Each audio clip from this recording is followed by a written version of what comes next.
다윗이 30세의 왕이 되었고 37세에 정확히는 36년 6개월 정도 됐을 때 37세 6개월 됐을 때 그가 온 이스라엘의 왕이 됩니다.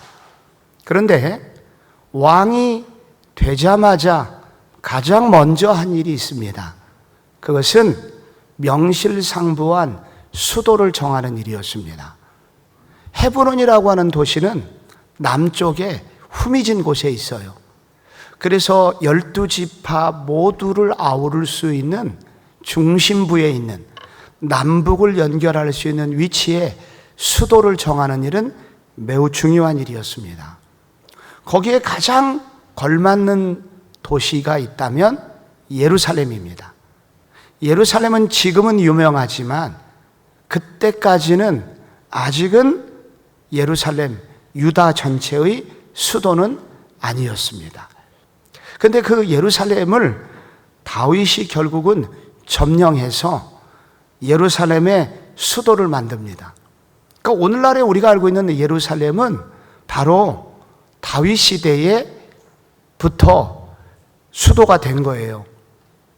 그런데 그 예루살렘이라는 도시 자체는 별명이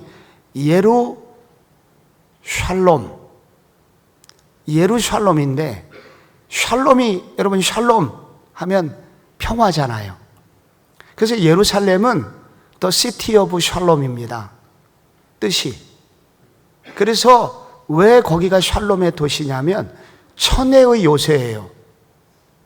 예루살렘의 동쪽과 남쪽은 급경사로 돼 있어서 그 도시를 침범할 수가 없습니다. 우선 이게 또 해발 600m 높은 고지대예요.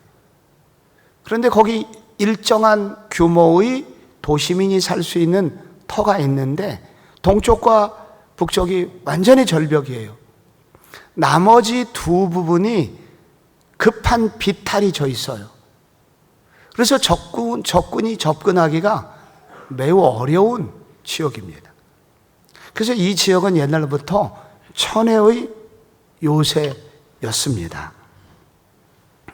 근데 이게 원래 예루살렘, 유다 땅, 가나안 땅 전체는 원래는 여호수아 시대에 전부 다 점령을 한 겁니다. 그래서 이 12지파가 전부 다 여호수아가 점령을 한 다음에 땅을 분배를 했어요. 지파별로. 그런데 요 예루살렘이 속해 있는 곳은 베냐민 지파에게 분배가 된 거예요. 그런데 이 베냐민 지파가 여기 살고 있는 예루살렘에 살고 있는 부족 이름이 여부수족 그 부족인데 여부수 부족이 강한 부족이었어요. 그래서 베냐민 지파가 싸우지를 않았습니다. 적당히 싸우다가 포기했어요.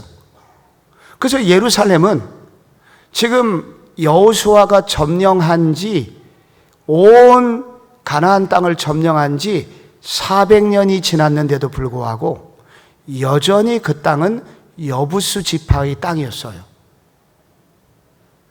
그런데 다윗이 보기에 예루살렘을 꼭 점령을 해야 되는데 이 여부수 지파가 워낙 강해서 이길 수가 없었던 거예요. 그런데 여러분 오늘 그 점령이 되는 이야기가 오늘 여러분이 읽으신 성경에 나오는 것입니다. 이 예루살렘을 꼭 점령을 해야 되는데 점령하기가 만만치가 않았어요. 지형적 위치, 지형적인 어려움 때문에 전쟁하기가 매우 어려웠다는 첫 번째 이유가 있고요. 또 하나 더 큰 이유가 있는데 그 예루살렘 근처에 가면 이상한 귀신 소리가 들렸어요.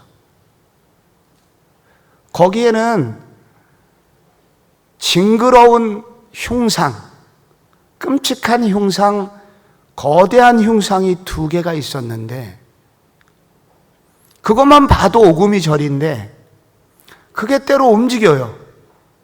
움직이면서 귀신 소리를 내요. 그래서 어떤 나그네도 그 근처에 가면은 두려움에 빠지게 되는 거예요. 그래서 많은 사람들이, 이것은 여부수 지파 외에 다른 민족의 사람들은 감히 그 근처에 접근하지를 않았습니다. 그래서 그 도시는 샬롬의 도시로 BC 1000년경까지 남아 있었던 것입니다. 여기 오늘 성경에 보시면은 오랫동안 이 구절이 오해가 돼 있었습니다. 왜냐하면 여기 다윗이 장애인을 멸시하는 표현들이 나와요.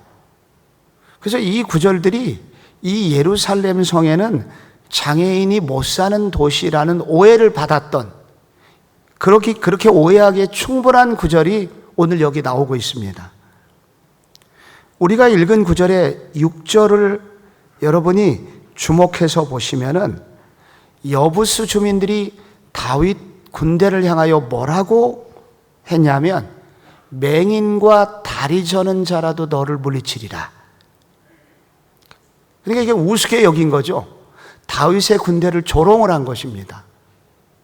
그때 다윗이 맹인과 다리 저는 자라도 너희들을 물리치리라 하면서 그들의 조롱을 뭉개게 됩니다. 그리고 결국은 이기게 되는데, 그래서 속담이 생겼어요. 맹인과 다리 저는 사람은 집에 들어오지 못하리라. 이렇게 3번이나 이 구절이 나오기 때문에 이것이 우리 많은 장애인들을 오해하게 만든, 그런 성경도 오해하게 만든 구절입니다. 여기서 두 구절은 그냥 넘어갈 수 있는데, 여기 보면은 8절에 잘 읽어보면은 다윗의 마음에 미워하는 다리 저는 사람과 맹인을 치라. 다윗이 미워한다는 표현이 나와요.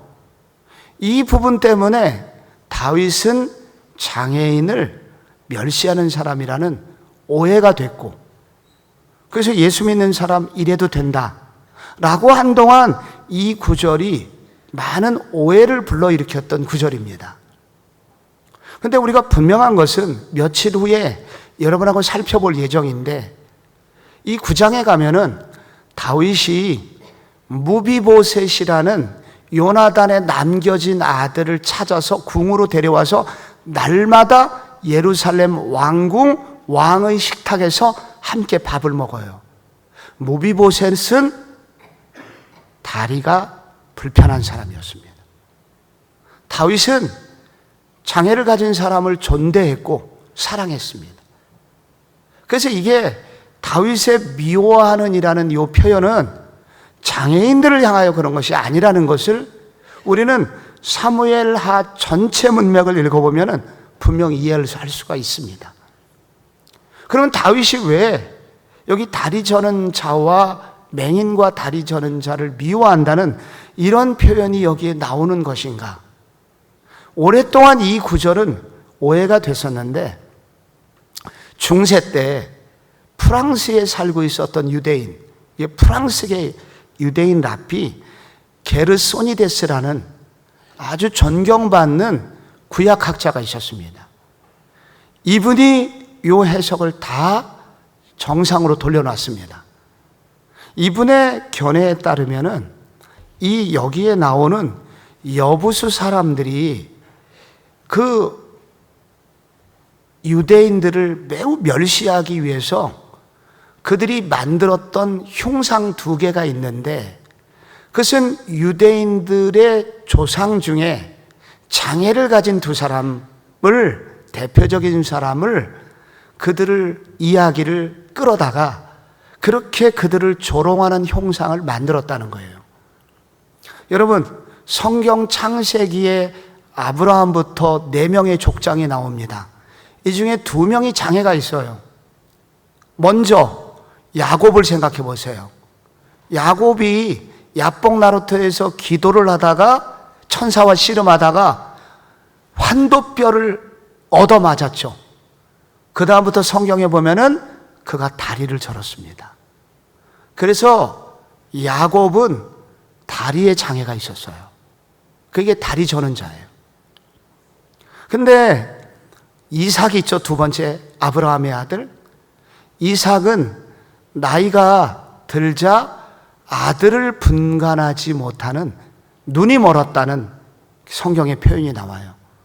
그래서 큰아들하고 둘째 아들하고 분간을 못했어요. 제가 에서입니다 라고 얘기를 했을 때 야곱과 에서 분간을 못하는 맹인이 되었습니다. 그래서 이 맹인은 바로 이삭을 말하는 거고, 그리고 다리 저는 자는 야곱을 말하는 겁니다. 그래서 지금 가나안 땅 전체가 지금 유대 민족에게 지금 점령을 당했지 않습니까 지금?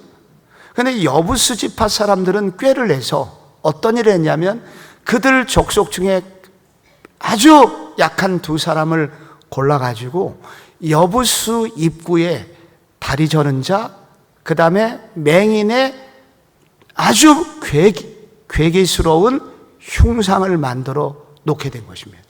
그것만 봐도 징그러워요. 이것은 바로 유대인들과 여기 지금 다윗의 백성들을 조롱하고 있는 전형적인 모습 중에 하나라고 할 수 있습니다.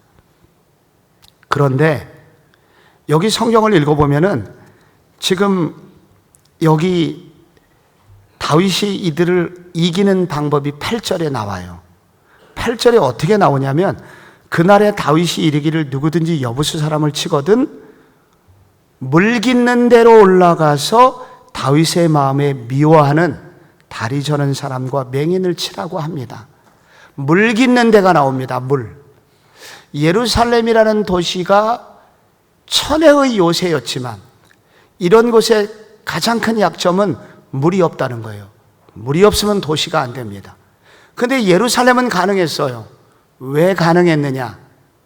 예루살렘에는 놀라운 방식으로 예루살렘 시내 안으로 저 밑에 있는 실로암 연못으로부터 흐르는 그 낮은 저지대의 물을 예루살렘의 고지대로 끌어올리는 기가 막힌 수로를 오래전부터 만들어 놓았던 거예요.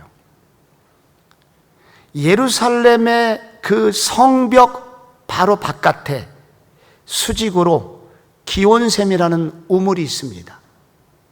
그 우물을 사각으로 파가지고, 그래서 여러분이 지금 예루살렘의 측면도를 보고 계신 거예요. 저렇게 예루살렘은 동쪽으로 비탈이 져 있어요.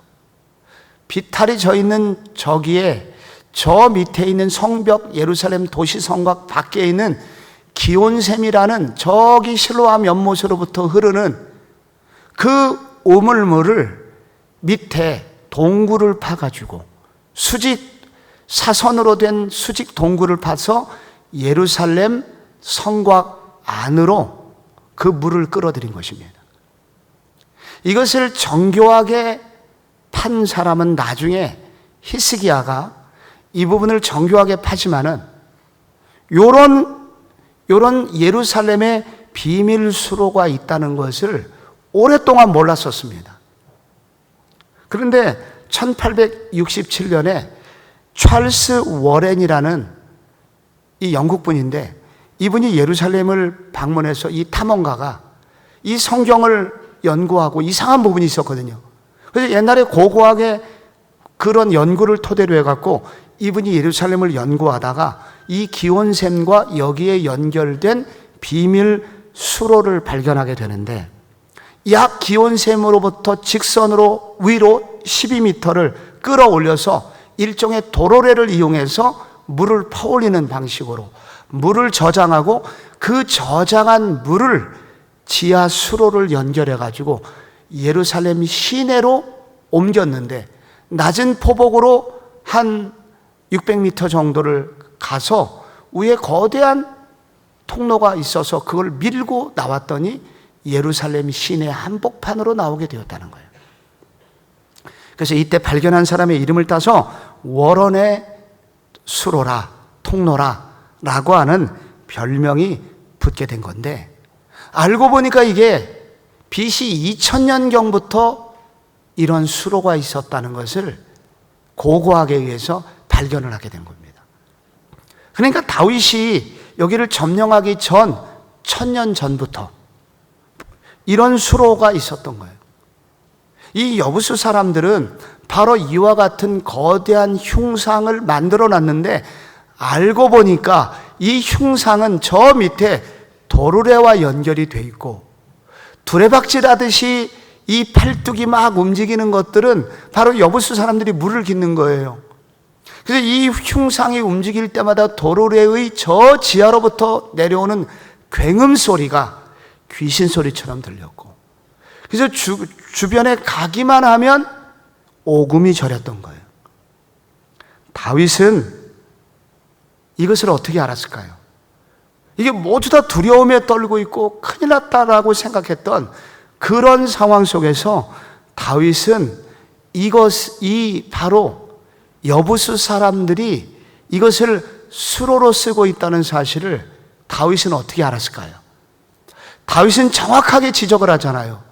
병사들에게 너희는 물깃는 대로 올라가서 치라.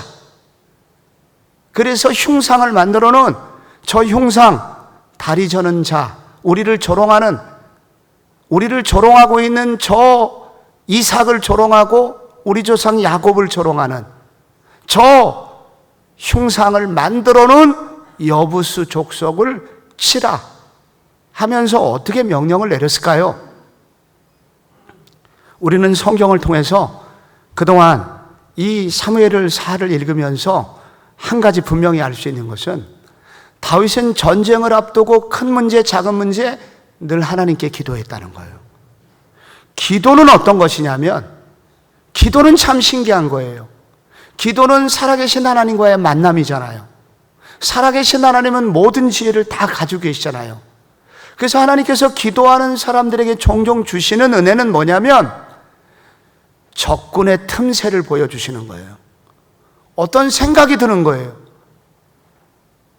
어떤 느낌이 오는 거예요. 아, 이런 방법이 있을 수 있어? 아이디어가 떠오르는 거예요. 그것은 매우 작은 아이디어인데 그것을 생각하고 연구하고 발전시켜 보면 거기서 놀라운 전략이 나오고 그리고 열매들이 나오게 되는 것입니다. 다윗은 이 전쟁을 앞두고, 이 예루살렘 전쟁을 앞두고 그렇게 치열하게 하나님 앞에 기도를 드렸죠. 치열하게 기도를 드리는 그 동안에 하나님께서는 놀랍게 적군의 엄청난 틈새, 여부스 족속의 치명적 약점을 발견하게 된 거예요. 그리고 물깃는 대로 가라 라고 병사들에게 말을 한 거예요. 한 가지 더 생각할 수 있어요. 다윗은 오랫동안 유대 광야에서 바위산에서 8년 6개월을 지냈습니다. 바위산의 특징이 똑같아요. 안전하기는 한데 물이 없어요. 그래서 다윗의 광야 생활은 늘 물과의 전쟁이었습니다. 예루살렘을 보니까 궁금하잖아요. 저 안반이 가득한 저 성읍의 사람들은 어떻게 물을 마실 것인가? 다윗은 이것을 생각한 거예요. 그래서 결국은 다윗이 그들의 약점을 발견할 수 있었던 이유, 틈새를 발견할 수 있었던 이유는 다윗의 지극히 어려웠던 시절의 고난 덕분이었습니다. 그 고난의 세월을 극복해내는 와중에서 그것이 나중에 다윗이 예루살렘을 점령할 수 있는 놀라운 아이디어를 제공하는 지식이 됩니다. 다윗의 고난은 다윗의 아픔과 다윗이 겪어왔던 8년 6개월의 광야 생활은 그냥 사라진 것이 아니었습니다. 그가 그 시절에 경험하고 고통하고 견뎠던 인고의 세월로부터 축적된 어떤 경험이 다윗이 난공불락의 예루살렘을 만났을 때 그 예루살렘을 점령할 수 있는 놀라운 지혜가 바로 그의 고난의 시간을 통해서 나오게 됐다는 거예요. 그 결과 다윗과 그의 군대는 예루살렘을 손쉽게 공략했습니다. 들어가 보니까 아무것도 아니었어요. 그래서 예루살렘은 겉으로 보기에 그렇게 무시무시하고 살벌한 곳이었는데 전쟁은 의외로 손쉽게 끝났습니다. 그래서 소위 단칼에 여부수 주민들을 제압했고, 그래서 예루살렘은 그때부터 다윗의 도시, 수도가 된 것입니다. 여기서 우리는 우리에게도 난공불락 예루살렘이 있다는 것을 우리는 경험합니다. 우리에게도 난공불락이 있습니다. 우리가 점령해야 할 예루살렘이 있습니다. 꼭 필요한데 내 힘으로는 안 되는 예루살렘이 있습니다. 너무 어려운 난공불락 있습니다. 난공불락의 예루살렘은 무엇일까요? 저는 오늘 이 우리가 점령해야 될 난공불락 예루살렘이 있는데, 먼저 다윗이 이 난공불락 예루살렘을 점령하는 가운데 가졌던 마음의 자세가 있습니다. 그것은 조롱당하는 자기 민족, 성경에 나오는 이스라엘은 하나님의 나라를 대표하니까 하나님의 나라가 조롱을 당하는 것에 대한 의분이 그에게 있었다는 것을 성경은 먼저 말합니다. 그에게는 그의 조상 이삭과 야곱이 저렇게 조롱을 당하고, 그리고 다리 저는 자와 맹인이라도 너희를 이길 수 있을 거야 라는 다윗의 군대를 조롱하는 그들을 향하는 분노가 있었습니다. 이런 분노를 일컬어서 의분이라고 합니다. 이런 의분이 바로 오늘 이 전쟁을 이기게 하는 굉장히 중요한 시작이 됩니다. 그에게는 의분이 있었어요. 우선 우리가 이 시대를 생각할 때, 제가 생각할 때 우리가 점령해야 될 예루살렘 중에 한 가지를 뽑으라면 반기독교 세력들입니다. 세상의 반기독교 문화입니다. 근데 지금 세상의 문화가 다 어디를 향하고 있냐면은 교회를 향한 조롱과 교회를 향한 비난과 왜곡이 극심한 시대를 우리가 살고 있습니다. 이게 어느 정도냐면요, 여러분, 지난 작년에 우리 전 국민 많은 젊은이들이 보았던 드라마가 넷플릭스의 오징어 게임입니다. 오징어 게임 같은 거를 여러분이 기회가 되면 보시면 좋아요. 세상과 나는 간 곳 없고 특세만 하시면 안 되고, 이런 것도 보시면 세상이 어떻게 돌아가는지 알 수가 있습니다. 오징어 게임은 여러분이 줄거리를 대부분 아실 거예요. 그 절체절명의 위기, 파산한, 부도난 사람들이 어떤 섬에서 누군가에 의해서 계획된 450억 상금을 놓고 약 450명이 경쟁자들이 죽이는 숫자만큼 적립이 돼서 나중에 최후의 1인이 450억을 가져가는 게임인데, 그 중에 게임 중에 하나가 오징어 게임, 달고나 게임, 무궁화 꽃이 피었습니다 게임, 구슬치기 게임, 옛날에 우리가 하던 게임을 하면서 이제 200명으로, 80명으로, 40명으로, 8명으로, 3명으로, 마지막 1명으로 이렇게 압축되는 게임이거든요. 그게 드라마인데, 그러니까 이게 죽고 죽이는 살벌한 게임이에요. 근데 이게 이제 마지막 한 10명 정도 남았어요. 다 죽고. 적립금 440억. 한 10명 정도 남았는데, 10명 정도 남았을 때 주어진 게임이 구슬치기 게임이었어요. 그래서 소위 다마라고 하죠, 구슬. 구슬 20개, 각각 10개씩. 10개를 다 따면 이기는 거예요. 그럼 한 명은 죽어요. 근데 거기서 다 비양심적인데 굉장히 양심적인 여자애 한 명이 나와요. 삶의 의욕이 없고, 굿을 네가 다 가져라 하는 여자가 나오는데, 그 여자 너 왜 이래 그러면서 경쟁자에게 하는 고백이 있어요. 사실 내 아버지가 우리 엄마를 칼로 찔러 죽이는 끔찍한 장면을 나는 목격했고, 내 아버지한테 성폭행을 당했어. 나는 소망이 없어. 그런데 그 아버지 직업이 목사야. 이렇게 나옵니다.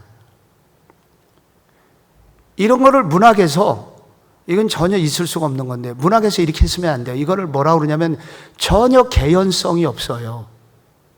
근거가 전혀 없는데 치명적인 교회의 이야기가 갑자기 등장해요. 갑자기. 무슨 근거가, 거기에 가장 또 한 20강 정도 됐을 때 가장 야비한 사람이 나와요. 그래서 다른 사람 죽음 앞에서 거기서 무릎 꿇고 기도를 하는 사람이 나와요. 하나님이여 나를 살려주시고 하면서 전혀 개연성이 없는 사건들이 연속해서 나와요. 왜 나올까요 도대체? 더 글로리는 더 유명해졌습니다. 더 글로리는 복수극이잖아요. 학폭으로 연루된 학생이, 문동은이 나중에 그 가해자들을 결국은 복수하는 스토리인데, 학폭 가해자 유명한 5명 중에 거기 이사라라고 나와요. 목사 딸이에요. 근데 나중에 마약 중독자로 나오고, 나중에 잡히게 될 때 교회 성가대 대원들과, 성가대 대원이었는데 그가 많은 교인들 앞에서 미친 짓을 하면서 마약 중독자의 말기 현상을 보이면서 결국 끌려가는 장면이 나와요. 전혀 개연성이 없어요. 근데 그렇게 나와요. 여러분, 이게 왜 그러냐면, 이 넷플릭스라고 하는 거는 미국에서 시작이 된 거잖아요. 요즘 미국의 문화든 서구의 모든 문화의 이들이 어떤 새로운 영역을 구축하려면 기존에 가지고 있는 세력을 무너뜨려야 돼요. 박사 되려면 앞에 있는 박사를 뭉개야, 내 이론으로 공격해야 내가 박사가 되잖아요. 넷플릭스가 새로운 문화를 구축하려면 기존의 미국이 갖고 있는 이전의 세력들을 무너뜨려야 돼요. 근데 이전에 견고한 세력은 누구냐면 보수적 세력이고, 보수적 세력의 핵심은 청교도예요. 성경을 갖고 있단 말이죠. 그래서 미국의 넷플릭스의 드라마는 이유 없이 반기독교가 나와요. 그대로 수입이 됐어요, 우리나라에. 이 더 글로리를 지으신 분이 매우 유명한 작가죠. 김은숙 작가라고. 이분의 필력이, 이분 김은숙 사단인데 드라마를 엄청 잘 만들어요.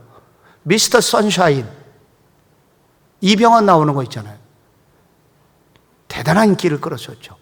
근데 거기는 선교사들, 초기 선교사들 얘기가 나오면서 기독교에 대해서 매우 우호적인데, 이 여자가 몇 년 만에 이 더 글로리를 쓰면서 바뀌었어요. 필력이. 왜 바꿀 수밖에 없냐면, 이렇게 기독교를 까야 시청률이 올라가요. 왜냐하면 여러분, 참 미안한 얘기인데, 불교와 천주교는 저희들 기독교하고는 이제는 격차가 많이 벌어졌어요. 제일 종교예요. 그리고 대부분의 젊은이들은 교회에 모여요. 여러분, 불교와 천주교는 젊은이들이 없어요. 여러분, 여기 무슨 조계사 청년에 별로 없어요. 이제 성복중앙교는 청년들이 이렇게 살아있잖아요. 그러니까 이 젊은 층을 흡수하려면 강한 반기독교를 만들 수밖에 없는 거예요. 그래서 김은숙 작가도 바뀌었어요. 저는 실망했어요. 분노했어요. 이게 세상입니다. 근데 이런 것들을 이기려면 어떻게 되냐면, 맹목적으로 우리가 이겨야 된다. 혹은 피켓 들고 MBC나 우리가 어디 KBS 앞에 가서 데모한다고 이게 될 문제입니까? 결국 이런 일은 해결이 되려면 어떻게 되냐면은, 이 말씀을 듣고 있는 여기 젊은이들 속에 의분이 일어나야 돼요. 다윗의 의분이 일어나야 돼요. 이 말씀을 듣고 있는 분이 이게 보통 문제가 아니라는 것에 대한 의분이 일어나야 돼요. 그리고 실력을 키워야 돼요. 필력을 키워야 되고, 작가도 돼야 되고, PD도 돼야 되고, 그리고 건강한 시청자도 돼야 되고. 그래서 우리가 이런 것들에 대한 거룩한 분노와 싸워 이길 수 있는 다윗의 준비가 우리 시대에 준비가 돼야 앞으로 10년 후, 20년 후를 우리가 소망할 수 있는 거예요. 그런데 이런 것을 보면서도 아무런 생각이 없거나 분노가 없으면은 결국 우리 한국교회도 돌이킬 수 없는, 다시 재기할 수 있는 힘을 잃어버리게 되는 거예요. 오늘 다윗의 이야기는 우리가 점령할 예루살렘을 얘기하고 있습니다. 이것은 제가 교회 입장에서 말씀을 드린 것이고, 우리 여러분들 속에 점령해야 될 예루살렘이 있잖아요. 우선 우리 수험생들에게는 대학이라는 예루살렘이 있고요, 취준생들에게는 취업이라는 예루살렘이 필요하고요, 환우들에게는 건강회복이라는 예루살렘이 있고요, 그리고 사업을 하시는 분은 지금 넘어서야 되는 예루살렘이 있잖아요. 근데 그 예루살렘은 어떻게 이길 수 있느냐? 오늘 다윗이 우리에게 주는 생각, 다윗을 통해서 우리가 배워야 된다는 거예요. 우리의 기도는 그냥 기도가 아니다. 우리의 기도 가운데 살아계신 하나님께서 주시는 생각으로, 주시는 아이디어로 적군의 틈새를 보고 돌파할 수 있는 은혜를 주실 것이라는 믿음으로 하나님 앞에 나아갈 때 이 내가 점령해야 될 예루살렘을 점령할 수 있을 것이다. 이런 기도와 찬송으로 하나님 앞에 나아가야 된다는 거예요. 여러분, 저는 나의 예루살렘, 믿음의 사람들이 영적으로 볼 때, 여러분이 개인적으로 그런 꿈을 꾸고 있지만, 다 나의 예루살렘이 있지만, 이 모든 일에 앞서서 성경은 언제나 뭐라고 말하냐? 영혼이 잘된 같이 범사에 잘되고 강건하다는 말씀이 있습니다. 영적으로 하나님 앞에 바로 설 때, 내가 하나님 앞에 바로 세움을 얻을 때, 그 나머지 것들도 하나님께서 그런 걸맞는 은혜를 주신다는 것입니다. 그러므로 우리 모두는 공통적으로 영적인 회복을 위해서 기도해야 됩니다. 그래서 영적인 예루살렘이 점령이 돼야 돼요. 근데 우리가 점령해야 될 영적인 그 예루살렘 중에 가장 시급한 예루살렘은 기도의 영권입니다. 기도의 영권이라는 예루살렘. 스코틀랜드의 존 낙스는 말하기를, 기도하는 한 사람이 기도 없는 한 민족보다 강하다. 기도는 그런 것인데,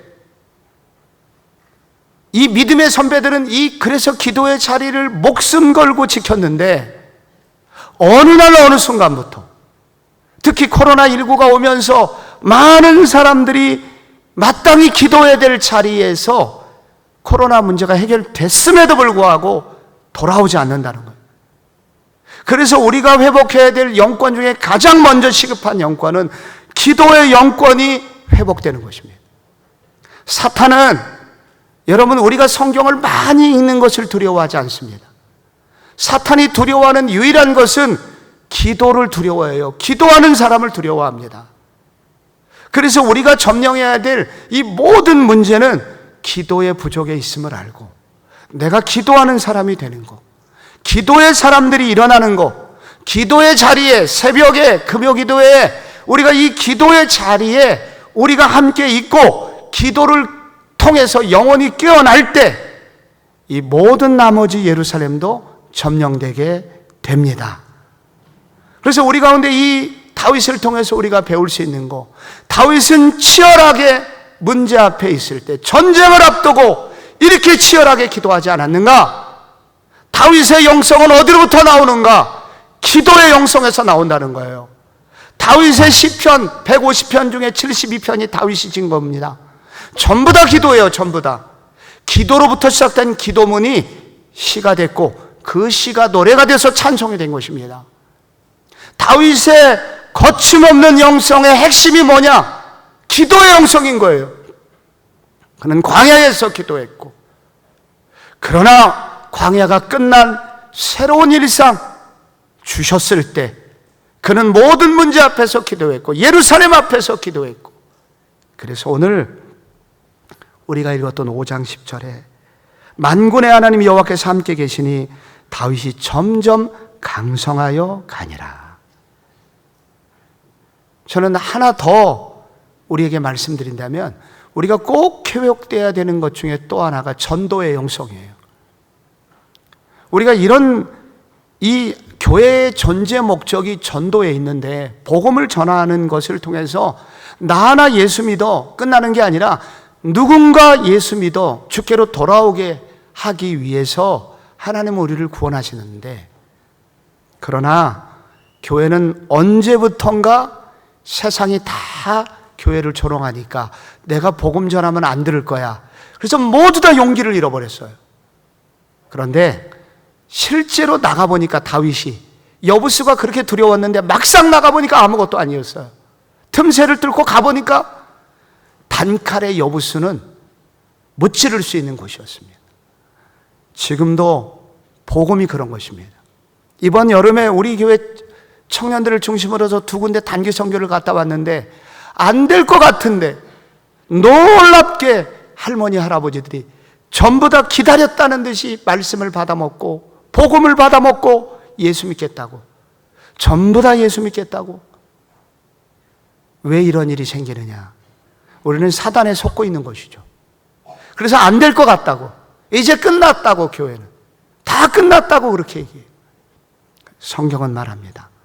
우리가 다윗의 영성을 회복할 수만 있다면, 다윗의 이 기도의 영성과 기도 중에 틈새를 보여주시는 하나님의 은혜를 힘입어, 그리고 조롱하는 세상을 향하여 두려워하지 않고 칼을 뽑고 도전할 때 하나님께서는 예루살렘을 점령했던 것처럼 우리 사랑하는 모든 성도님들에게도 점령해야 될 예루살렘을 정령할 수 있는 은혜를 주실 것을 믿으시기를 바랍니다. 나의 예루살렘 점령해 주실 것입니다.